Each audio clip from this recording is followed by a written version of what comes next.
আজকে আমি আপনাদের জন্য সম্পূর্ণ একটা নতুন ধরনের ডালের রেসিপি নিয়ে এসেছি, যেটি সম্পূর্ণ নিরামিষ। আশা করি আপনারা ডাল এর আগে বিভিন্নভাবে বানিয়ে থাকবে, কিন্তু একবার এইভাবে ডালটি বানিয়ে দেখুন। এটি যেমন অল্প সময় তৈরি হয়ে যায়, তেমন হয় দুর্দান্ত টেস্টি।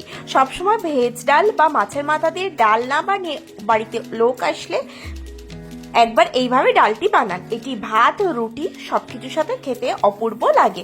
বাই দা ওয়ে, আমি মৌ, আপনাদের সকলকে আমার চ্যানেলে স্বাগত। চলুন দেখে নিই কিভাবে খুব সহজেই ডালটি বানাবো। এই ডালটি বানানোর জন্য গ্যাসে কড়া নিয়ে নিয়েছি। ডালটাকে এবার খুব সুন্দরভাবে ভেজে নেবো, যতক্ষণ এর থেকে সুন্দর অ্যারোমা আসছে। খুব লাল করে ভাজবো না, শুকনো কড়াতে হালকা করে ভেজে নেবো।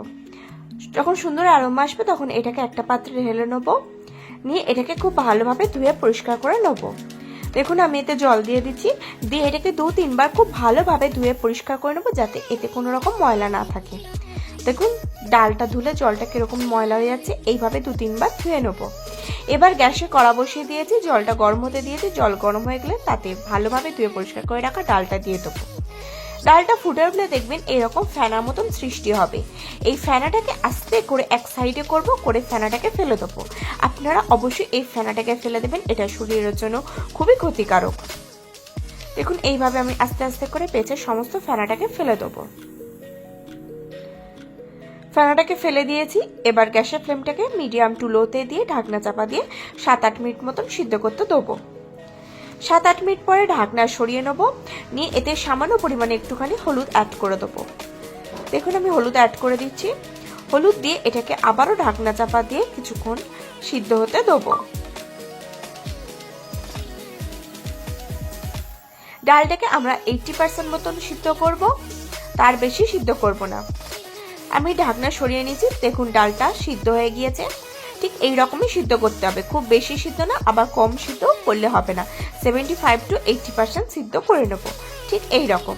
এবার ডালটাকে আমরা একটা পাত্রে ঢেলে রেখে দেবো। এবার আমি একটা কড়া নিয়ে নিয়েছি, তাতে আমি নিয়ে নিচ্ছি সর্ষের তেল। তেলটা গরম হয়ে গেলে এতে আমি অ্যাড করে দেবো একটা তেজপাতা, দিয়ে দেবো শুকনো লঙ্কা আর গোটা জিরে। শুকনো লঙ্কার গোটা জিরে এটাকে দিয়ে খুব ভালোভাবে হালকা করে ভেজে নেবো, যতক্ষণ এর থেকে সুন্দর অ্যারোমা আসছে। এটা যখন সুন্দর করে ভাজা হয়ে যাবে তখন এতে অ্যাড করে দেবো মটরশুঁটি। আমি এখানে ধুয়ে রাখা ফ্রেশ মটরশুঁটি ব্যবহার করেছি। মটরশুঁটি দিয়ে মটরশুঁটিটাকে এর সাথে খুব ভালোভাবে 2-3 মিনিট নেড়েচেড়ে ভেজে নেবো। আপনারা তো বিভিন্ন রকম ভাবে ডাল বানিয়ে থাকেন, কিন্তু একবার এই পদ্ধতিতে ডালটা বানান। এই ডালটা রুটি, ভাত সবকিছুর সাথে খেতে দুর্দান্ত লাগে। 2-3 মিনিট পরে এতে অ্যাড করে দেবো আদা বাটা। আদা বাটা দিয়ে আদা বাটাটাকেও এর সাথে খুব ভালোভাবে নেড়েচেড়ে ভেজে নিচ্ছি। দেখুন খুব সুন্দরভাবে আমি এগুলোকে ভেজে নিচ্ছি। আপনারা একবার এইভাবে ডাল বানিয়ে দেখুন, দুর্দান্ত টেস্টি হয়। এই ডাল দিয়ে এক থালা ভাত নিমেষে শেষ হয়ে যাবে। এবার অ্যাড করে দেবো কুচিয়ে রাখা টমেটো। টমেটো দিয়ে টমেটোটাকেও এর সাথে খুব ভালোভাবে নেড়েচেড়ে ভেজে নেবো। দেখুন আমি খুব ভালোভাবে নেড়েচেড়ে ভেজে নিচ্ছি। এবার এতে আমি পরিমাণ মতন নুন অ্যাড করে দেবো। আমি ডাল সিদ্ধর সময় কোনো রকম নুন ব্যবহার করিনি, এই সময় আমি পরিমাণ মতন নুনটা অ্যাড করে দিচ্ছি। নুন দিয়ে এটাকে খুব ভালোভাবে কষিয়ে নেবো।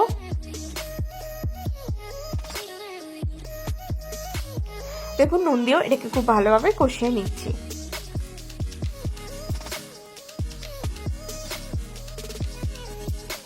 এবার এটা আমি অ্যাড করে দেবো একদম সামান্য একটুখানি চিনি, স্বাদটাকে ব্যালেন্স করার জন্য। চিনি দিয়ে চিনিটাকে ওই সাথে খুব ভালোভাবে মিশিয়ে নেড়েচেড়ে কষিয়ে নেবো। আমি টমেটোটাকে একটুখানি হালকা স্ম্যাশ করে দেবো। এবার অ্যাড করে দেবো ধনেপাতা কুচি। ধনেপাতা কুচি দিয়ে ধনেপাতা কুচিটাকেও এর সাথে খুব ভালোভাবে মিশিয়ে নেবো। দেখুন আমি খুব ভালোভাবে এর সাথে ভেজে নিচ্ছি। 2-3 মিনিট জাস্ট হালকা করে ভেজে নেবো। 2-3 মিনিট হালকা করে ভাজা হয়ে গেলে এবার এতে অ্যাড করে দেবো আগে থেকে সিদ্ধ করে রাখা ডালটা। দেখুন আগে থেকে সিদ্ধ করে রাখা ডালটা আমি এতে অ্যাড করে দিচ্ছি। ডালটাকে দিয়ে এর সাথে খুব ভালোভাবে আমি কষিয়ে নেবো। এই সময় গ্যাসের ফ্লেমটাকে আমি মিডিয়াম টু হাইতে দিয়ে দেবো। দেখুন ডালটা দিয়ে খুব সুন্দরভাবে কষিয়ে নিয়েছি। এবার এতে আমি পরিমাণ মতো জল অ্যাড করে দেবো। ডালটা 80% সিদ্ধ করা রয়েছে, বাদবাকি ডালটা এই জলে সিদ্ধ হবে। আপনারা যেমন ডালের ঘনত্ব রাখতে পছন্দ করবেন সেই অনুপাতে জলটা হিসাব করে দেবেন। এবার আমি এটাকে মিডিয়াম টু হাইতে দিয়ে ফুটিয়ে নেব। এই সময় এতে আমি 2টো কাঁচা লঙ্কা ব্যবহার করব। কাঁচা লঙ্কা দিয়ে এটা ফুটে যাওয়া পর্যন্ত অপেক্ষা করব। এটা যখন ফুটতে শুরু করে যাবে তখন ঢাকনা চাপা দিয়ে দেবো এবং গ্যাসের ফ্লেম লো করে দেবো। দেখুন এটা খুব সুন্দরভাবে সিদ্ধ হয়ে গেছে। এবার ঢাকনা সরিয়ে নিয়েছি, নিয়ে এটাকে একটুখানি নেড়ে চেড়ে দেবো। দেখুন কত সুন্দর গাঢ় ঘন ডাল এসছে। দেখুন ডাল এবং মটরশুঁটি একদম পুরোপুরি সিদ্ধ হয়ে গেছে। এটাকে আমরা আর 2-3 মিনিট এইভাবে ফুটিয়ে নেব। এবার এতে অ্যাড করে দেবো ভাজা জিরে গুঁড়ো। আপনারা এই সর্বশেষে ভাজা জিরে গুঁড়োটা অবশ্যই অ্যাড করবেন, এটা ডালে একটা খুব সুন্দর ফ্লেভার অ্যাড করবে। ভাজা জিরে গুঁড়ো দিয়ে এর সাথে খুব ভালোভাবে মিশিয়ে নেব। ডালটাকে 2-3 মিনিট ফুটিয়ে নেব। এটাকে ঢাকনা চাপা দিয়ে আর 2-3 মিনিট মতন ফুটিয়ে নেব। দেখুন ঢাকনা চাপা দিয়ে দিয়েছি, দিয়ে 2-3 মিনিট ফুটিয়ে নিয়েছি। ঢাকনা সরিয়ে নিচ্ছি। দেখুন ডালটা খুব সুন্দরভাবে সিদ্ধ হয়ে গেছে এবং এর থেকে খুব সুন্দর একটা অ্যারোমা আসছে। এবার গ্যাসের ফ্লেম অফ করে দেবো এবং এটাকে গরম গরম পরিবেশন করে দেবো ভাতের সাথে। দেখুন কত সুন্দর গাঢ় ঘন ডাল হয়েছে। এই ডাল দিয়ে আপনারা রুটি ভাত সব কিছুই খেতে পারেন। এটি রুটি ভাত সব কিছুর সাথে খুব ভালো যাবে। দেখুন কত সহজে তৈরি হয়ে গেল আজকের এই রেসিপি। আপনারা সবসময় ভেজ ডাল বা মাছের মাথা দিয়ে ডালনা বানিয়ে একবার এইভাবে ডাল বানিয়ে গেস্টদের সার্ভ করতে পারেন। সকলে আপনার প্রশংসা করবে, আমি গ্যারান্টি দিয়ে বলতে পারি। আর বাড়িতে বানালে ছোট থেকে বড় সকলে এই ডাল দিয়ে একতাল ভাত নিমেষে শেষ করে ফেলবে। আশা করি আজকের ভিডিওটি আপনাদের ভালো লেগেছে।